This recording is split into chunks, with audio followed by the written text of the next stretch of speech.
साथियों, आज का वीडियो 2021 और 22 में आए हुए रिपीटेड क्वेश्चंस पर आधारित है। जी हाँ दोस्तों, साइंस के ऐसे महत्वपूर्ण क्वेश्चन जो कि बार बार रिपीट हुए हैं और 2021 में भी आए हैं, 22 में भी आए हुए हैं, ऐसे प्रश्नों पर आज का वीडियो, आज की क्लास आधारित है, इसलिए स्किप मत करिएगा।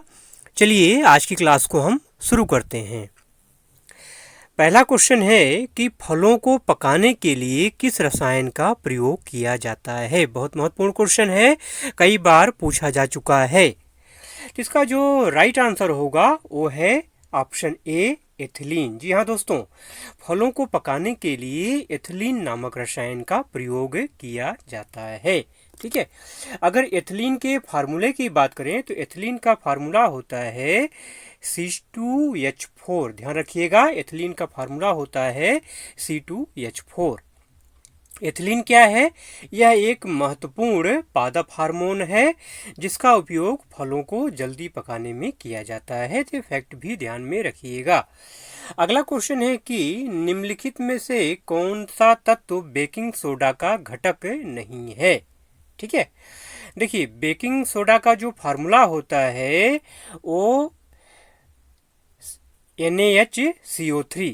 क्या होता है? NaHCO3। तो अगर इसको ध्यान दीजिए आप तो सोडियम है। ठीक है, NaHCO3 में सोडियम है, हाइड्रोजन है, कार्बन है और ऑक्सीजन है। ठीक है, लेकिन इसमें कैल्शियम कहीं नहीं है। कैल्शियम कहीं नहीं है। इसका मतलब जो ऑप्शन नंबर सी है इसका राइट आंसर है। तो ये आपको ध्यान में रखना है कि बेकिंग सोडा में सोडियम, हाइड्रोजन, कार्बन और ऑक्सीजन होता है। ठीक है, बेकिंग सोडा का रासायनिक नाम क्या होता है? Sodium bicarbonate. यह एक कार्बनिक यौगिक है और कॉमन नेम की अगर बात करें तो इसे मीठा सोडा या खाने का सोडा भी कहा जाता है। ठीक है, इसका विशेष तौर पर जो प्रयोग होता है और भोजन बनाने में, व्यंजनों को पकाने में किया जाता है। और सूत्र मैंने आपको बता ही दिया है, NaHCO3। IUPAC नाम की अगर बात की जाए तो सोडियम हाइड्रोजन कार्बोनेट इसका IUPAC नेम होता है। ठीक है, तो ये सारी फैक्ट भी आपको ध्यान में रखना है जिससे कि इसके आधार पर कोई भी क्वेश्चन आए तो आराम से आप कर सकें। अगला क्वेश्चन है कि निक्टालोपिया, जिसे आम भाषा में रतौधी के नाम से जाना जाता है, किस पोषक तत्व की कमी से होता है? तो देखिए आराम से अब आप गेस कर सकते हैं, निक्टापोलिया रतौधी। ठीक है, रतौधी निक्टापोलिया। ठीक है, तो रतौधी किसकी कमी से होता है? विटामिन ए की कमी से। ठीक है, तो निक्टापोलिया या रतौधी बीमारी जो है ये विटामिन ए की कमी से होती है। ठीक है, चलिए नेक्स्ट क्वेश्चन है कि हड्डी के घनत्व और सामर्थ्य के ह्रास को क्या कहा जाता है। कहने का मतलब यह है जब आपकी हड्डियां कमजोर हो जाती हैं, उनका जो घनत्व है, ठीक है, वो कम हो जाता है, उनका जो सामर्थ्य है, उनकी शक्ति जो है कम हो जाती है, उसको क्या कहा जाता है? फ्रैक्चर कहते हैं? नहीं, फ्रैक्चर में टूट जाता है। सेकंड ऑप्शन है ऑस्टियोपोरोसिस। जी हाँ दोस्तों, ऑप्शन नंबर बी इसका राइट आंसर है। ऑस्टियोपोरोसिस एक बीमारी है। ठीक है, अगला क्वेश्चन है कि निम्नलिखित में से क्या अस्थि मज्जा द्वारा बनाई गई रक्त कोशिका का एक प्रकार नहीं है? तो देखिए ऑप्शन नंबर जो सी है, अस्थि शोषक, ये इसका सही आंसर नहीं है। ठीक है, मतलब यही इसका राइट आंसर है, कहने का मतलब ये। ठीक है, श्वेत रक्तकण, लाल रक्तकण, बिम्बाणु, ये सब जो है अस्थि मज्जा द्वारा बनाई जाती हैं, लेकिन अस्थि शोषक नहीं बनाया जाता है, इसलिए ऑप्शन नंबर सी इसका राइट आंसर होगा। ठीक है, अगला क्वेश्चन है कि मानव शरीर की सबसे छोटी हड्डी कौन सी होती है? तो कान में पाई जाने वाली स्टेपिज नाम की हड्डी जो है ये मानव शरीर की सबसे छोटी हड्डी होती है। वहीं पे अगर हम फीमर की बात करें तो फीमर मानव शरीर की सबसे बड़ी हड्डी होती है। कहाँ पाई जाती है ये? जांघों में पाई जाती है। ठीक है, हमारे शरीर में टोटल हड्डियां कितनी होती हैं? 206 हड्डियां होती हैं। ठीक है, नेक्स्ट क्वेश्चन है कि निम्नलिखित में से किस उपकरण का प्रयोग विद्युत प्रवाह के मापने के लिए किया जाता है, चाहे वह दिष्ट धारा हो चाहे वह प्रत्यावर्ती धारा हो? मतलब एसी हो या डीसी हो, दोनों को मापने के लिए, दोनों के मेजरमेंट के लिए कौन सा उपकरण प्रयोग किया जाता है? तो इसका जो राइट आंसर है वो है ऑप्शन नंबर बी, एमीटर। जी हाँ दोस्तों, एमीटर का उपयोग विद्युत को मापने के लिए, धारा को मापने के लिए किया जाता है। ठीक है, वहीं अगर हम पायरोमीटर की बात करें तो पायरोमीटर उच्च तापमान को नापने का उपकरण है, जिसका उपयोग किसी वस्तु द्वारा उत्सर्जित विद्युत चुंबकीय विकिरण को ट्रैक करने के लिए भी किया जाता है। ठीक है, वोल्टामीटर की अगर बात करें तो वोल्टामीटर जो है विद्युत विभवांतर को वोल्ट में मापा जाता है वोल्टामीटर के द्वारा। हाइग्रोमीटर के द्वारा आर्द्रता को नापा जाता है, मतलब हवा में जो नमी है, जो जलवाष्प है, उसका मेजरमेंट हम हाइग्रोमीटर के द्वारा करते हैं। ठीक है, तो ये सारे फैक्ट भी आपको ध्यान में रखना है। एक्स्ट्रा फैक्ट में जो क्वेश्चन मैं दे रहा हूँ, करा रहा हूँ, ये भी क्वेश्चन आए हुए हैं। ठीक है, ये मैंने अपने मन से नहीं लगा रखे हैं। ठीक है, चलिए क्वेश्चन नंबर 8, निम्नलिखित में से कौन सा रोग जल जनित नहीं है? ध्यान दीजिएगा, आपसे पूछा जा रहा है कि ऐसा कौन सा रोग है जो जल के कारण नहीं होता है। ठीक है, तो देखिए हेपेटाइटिस ए, टाइफाइड, हैजा, ये दोनों बीमारियां जो हैं वो जल जनित रोग हैं। लेकिन जो खसरा होता है, ठीक है, खसरा क्या है? ये जल जनित रोग नहीं है। ठीक है, तो ध्यान रखिएगा, डायरिया, जियोडिसिस, पेचिस, टाइफाइड बुखार, ई कोलाई संक्रमण और साल्मोनेलोसिस, ये जो भी चीजें हैं ये सब क्या हैं? ये सब पानी से संबंधित हैं। ठीक है, नेक्स्ट क्वेश्चन है, निम्नलिखित में से कौन सी एक उपधातु नहीं है? तो देखिए बोरान, सिलिकॉन, आर्सेनिक, ये तीनों क्या हैं? उपधातु हैं, लेकिन कार्बन क्या है? उपधातु नहीं है। इस तरह से ऑप्शन नंबर बी इसका राइट आंसर है। ठीक है, क्वेश्चन नंबर 10, कौन से मानव अंग के क्षतिग्रस्त हो जाने पर या ठीक से काम न करने पर रोगी को डायलिसिस की सलाह दी जाती है? मेरे ख्याल से आपने आंसर निश्चित तौर पे गेस कर लिया होगा। जी हाँ दोस्तों, एकदम राइट आंसर है ऑप्शन नंबर बी, गुर्दा। ठीक है, जब आपका गुर्दा काम नहीं करता है तो डॉक्टर क्या करता है? डायलिसिस की सलाह देता है। डायलिसिस में क्या करते हैं? क्या करते हैं? पूरे शरीर की सफाई करते हैं। ठीक है, नेक्स्ट क्वेश्चन है कि प्रकाश संश्लेषण में निर्मुक्त ऑक्सीजन का स्रोत क्या है? ठीक है, प्रकाश संश्लेषण, फोटोसिंथेसिस में जो ऑक्सीजन निकलती है उसका स्रोत क्या है? वो ऑक्सीजन कहाँ से निकलती है? तो उसका राइट आंसर है ऑप्शन नंबर सी, जल। जी हाँ दोस्तों, H2O जो होता है, H2O में जो ऑक्सीजन होता है, ऑक्सीजन टूट करके बाहर निकलता है। ठीक है, अब अगर हम प्रकाश संश्लेषण की अगर बात करें डिटेल में, तो प्रकाश संश्लेषण कैसा रिएक्शन है, कैसा केमिकल रिएक्शन है ये? तो ये एक प्रकाश ऊर्जा रासायनिक ऊर्जा में परिवर्तित होने का रिएक्शन है। कहने का मतलब ये है कि प्रकाश संश्लेषण की प्रक्रिया में प्रकाश ऊर्जा means light energy chemical energy में कन्वर्ट हो जाती है। ठीक है, प्रकाश की ऊर्जा का इस्तेमाल करके कार्बन डाइऑक्साइड, पानी से शर्करा जैसे कार्बोहाइड्रेट का संश्लेषण होता है। ठीक है, वहीं अगर सूत्र की बात करें तो कार्बन डाइऑक्साइड प्लस पानी इक्वल टू क्या बनेगा? ग्लूकोज बन जाएगा, प्लस ऑक्सीजन प्लस पानी बन जाता है। ठीक है, आइए थोड़ा सा इसको और अच्छे समझ लीजिए, केमिकल इक्वेशन को देख लेते हैं। 6CO2 plus 6H2O equal to C6H12O6, ये आपका ग्लूकोज का फार्मूला है। इसके अलावा 6O2 के रूप में ये निकलता है। ठीक है, ये इसका संतुलित रासायनिक समीकरण है। ठीक है, चलिए नेक्स्ट क्वेश्चन है कि प्रति सेकंड होने वाले दोलनों की संख्या को क्या कहते हैं? तो प्रति सेकंड जो दोलन होता है उस दोलनों की संख्या को क्या कहते हैं? उसको कहा जाता है क्या? आवृत्ति। जी हाँ दोस्तों, क्या कहते हैं उसको? उसको कहते हैं आवृत्ति। ठीक है, यहाँ से यहाँ तक। ठीक है, ये गया फिर वापस आया, यहाँ से यहाँ, फिर यहाँ से यहाँ, क्या हो गया? एक दोलन हो गया ये। तो इसको क्या कहते हैं? इसको कहा जाता है आवृत्ति। ऑप्शन नंबर ए इसका राइट आंसर है। ठीक है, अगला प्रश्न है कि सिलिकॉन क्या है? सिलिकॉन क्या है? एक अर्धचालक है। क्या है ये? सेमीकंडक्टर है, एक अर्धचालक है। ठीक है, इसके अलावा कुछ और अर्धचालक जान लीजिए, सेमीकंडक्टर जान लीजिए। सिलिकॉन है, जर्मेनियम है, कैडमियम है, ठीक है, गैलीलियम आर्सेनाइड है, ये सब क्या है? ये सब अर्धचालक के उदाहरण हैं।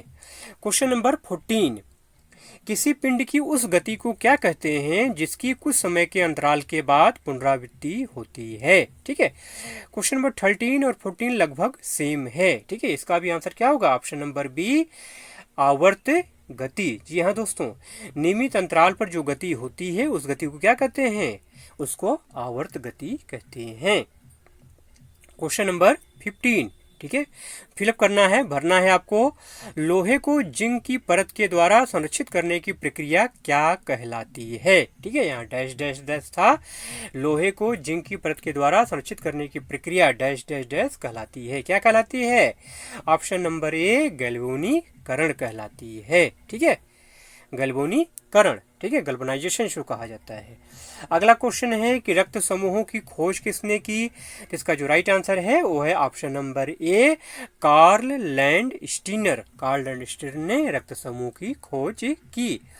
नेक्स्ट क्वेश्चन है कि सीमेंट, कंकड़, स्थूल बालू और जल का एक मिश्रण डैश डैश डैश क्या कहलाता है। क्या कहलाता है, ऑप्शन नंबर ए, कंक्रीट कहलाता है। जी हाँ दोस्तों, सीमेंट, कंकड़, स्थूल बालू और जल का मिश्रण क्या कहलाता है, कंक्रीट कहलाता है। ठीक है, अगला क्वेश्चन है कि निम्नलिखित में से ओजोन के संबंध में कौन सा कथन सत्य नहीं है। आपको 4 ऑप्शन यहाँ दिए हैं, आपको बताना है कि कौन सा ऑप्शन ओजोन के संबंध में गलत है। ठीक है, चलिए ऑप्शन को हम देख लेते हैं। पहला है कि ओजोन विषैला होता है, तो सही है, सत्य है। ओजोन पृथ्वी के सतह के निकट स्थिर होता है। ठीक है, इसमें कंफ्यूजन है। सी वाला क्या है, ओजोन सूर्य से आने वाली हानिकारक किरणों को अवशोषित करता है। सही है, ये अल्ट्रावायलेट यूवी रे को क्या करता है, ये अवशोषित करता है, ऑब्जॉर्व करता है, तो सही बात है। ओजोन का फार्मूला O3 होता है, ये भी सही है, ये भी सही है। तो ऑप्शन नंबर जो बी है यही क्या है, ये गलत है। मतलब आंसर तो यही सही है, आंसर के अनुसार इसको आपको क्या करना, टिक करना है, आपको इसको आपको टिक करना है। लेकिन ओजोन के संबंध में क्या है, ये गलत है। ओजोन पृथ्वी की सतह के निकट स्थित नहीं होता है। ठीक है, अगला क्वेश्चन है, रेडियोधर्मी पदार्थ में किस दौरान कोई परिवर्तन नहीं होता है। ठीक है, तो ध्यान दीजिए, गामा उत्सर्जन, जब गामा निकलती है, गामा रे जब निकलती हैं, तो गामा उत्सर्जन के दौरान रेडियोधर्मी पदार्थ में कोई परिवर्तन नहीं होता है। मतलब चार्ज और मास की बात हो रही है यहाँ पर। ठीक है, ध्यान रखिएगा। अगला क्वेश्चन है कि एक स्वस्थ व्यक्ति में डायस्टोलिक दाब डैश डैश होता है, कितना होता है, 80 mm। ठीक है, 80 mm, ये ध्यान रखिएगा। डायस्टोलिक दाब जो होता है, प्रेशर जो होता है, कितना होता है, 80 mm होता है। ठीक है, अगले क्वेश्चन की अगर बात करें तो गन मेटल किसका मिश्रण है। ठीक है, गन मेटल किसका मिश्रण है, कॉपर, टिन और जिंक का। ठीक है, जिसमें कि 88% जो है तांबा होता है, 10% आपका टिन होता है और 2% जस्ता होता है। ठीक है, तो कॉपर, टिन और जिंक को मिलाकर के गन मेटल बनाया जाता है। अगला क्वेश्चन है, क्वेश्चन नंबर 22, कि ब्लीचिंग पाउडर का रासायनिक सूत्र क्या है। रासायनिक सूत्र पर क्वेश्चन निश्चित तौर पे MTS में आता है। ठीक है, तो ब्लीचिंग पाउडर का जो रासायनिक सूत्र होता है वो है CaOCl2। मतलब कैल्शियम, ऑक्सीजन और क्लोरीन मिलकर के ब्लीचिंग पाउडर का निर्माण होता है। ठीक है, ब्लीचिंग पाउडर का इस्तेमाल क्या है, आमतौर पे पानी के शुद्धिकरण के लिए ब्लीचिंग पाउडर का इस्तेमाल किया जाता है, इससे क्लोरीन की तीव्र गंध आती है। ठीक है, अगला क्वेश्चन है कि यूरिया का रासायनिक सूत्र क्या होता है। तो यूरिया का रासायनिक सूत्र होता है NH2CO NH2। मतलब ऑप्शन नंबर ये इसका राइट आंसर है। ठीक है, देखिए यूरिया जिसे कि कार्बामाइड भी कहा जाता है, इसका सूत्र क्या है, NH2CONH2 या CH4N2O। ध्यान रखिएगा, ऑप्शन में आपको CH4N2O दिया हुआ है तो भी आप टिक करेंगे, या NH2CONH2 दिया है तो भी आप टिक करेंगे। ठीक है, नाम अगर पूछा जाए कि यूरिया का रासायनिक नाम क्या है तो इसको कार्बामाइड कहा जाता है। IUPAC नाम क्या है इसका, डाई एमिनो मेथानमीन। ठीक है, ये भी आपको ध्यान में रखना है। अगला क्वेश्चन है कि क्लोरीन ब्रेंजन की क्रिया किस रासायनिक अपक्रिया के तहत, किस रासायनिक प्रक्रिया के तहत करता है। तो ऑप्शन नंबर बी, ऑक्सीकरण। ऑक्सीकरण इसका राइट आंसर है। ठीक है, ठीक, देखिए क्लोरीन जो है ये पौधों और मनुष्यों के लिए आवश्यक है, ठीक है। इसका प्रयोग कागज और कपड़ा बनाने में किया जाता है। इसमें यह ब्लीचिंग एजेंट मतलब धुलाई करने वाला या रंग उड़ाने वाले द्रव्य के रूप में लाया जाता है, ठीक है। वायु की उपस्थिति में जल के साथ क्रिया करके यह HCl का निर्माण करता है, ठीक है, हाइड्रोक्लोरिक अम्ल का निर्माण करता है, ठीक है। मूलतः गैस होने के कारण यह खाद्य श्रृंखला का भाग नहीं है। यह गैस स्वास्थ्य के लिए हानिकारक होती है और इसका प्रयोग ऊपर मैंने आपको बताया है किस रूप में होता है, कीटाणुनाशक के रूप में किया जाता है और धुलाई में इसका प्रयोग ब्लीचिंग एजेंट के तौर पर किया जाता है, ठीक है। तो ये सारे फैक्ट भी ध्यान रखिएगा, ये सारी चीजें बार बार पूछी गई हैं, ठीक है। अगला क्वेश्चन है, लास्ट क्वेश्चन आज का है कि फ्यूज तार किसका मिश्रण होता है। तो देखिए फ्यूज तार जो है सीसा और टिन, लेड और टिन का जो है मिश्रण होता है। लेड मतलब Pb और टिन मतलब Sn, ठीक है।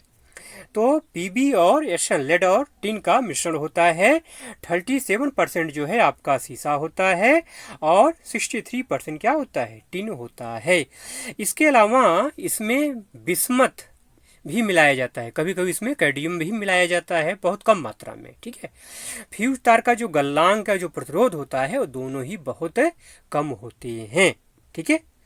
दोस्तों आज का वीडियो अगर आपको अच्छा लगा हो, क्लास अच्छी लगी हो, कुछ नॉलेज मिला हो, जानकारी मिली हो, फायदा पहुंचा हो, तो प्लीज़ ये वीडियो को लाइक शेयर जरूर करिएगा और अभी तक आपने सब्सक्राइब नहीं किया है तो प्लीज़ चैनल को सब्सक्राइब जरूर कर लीजिएगा, ठीक है।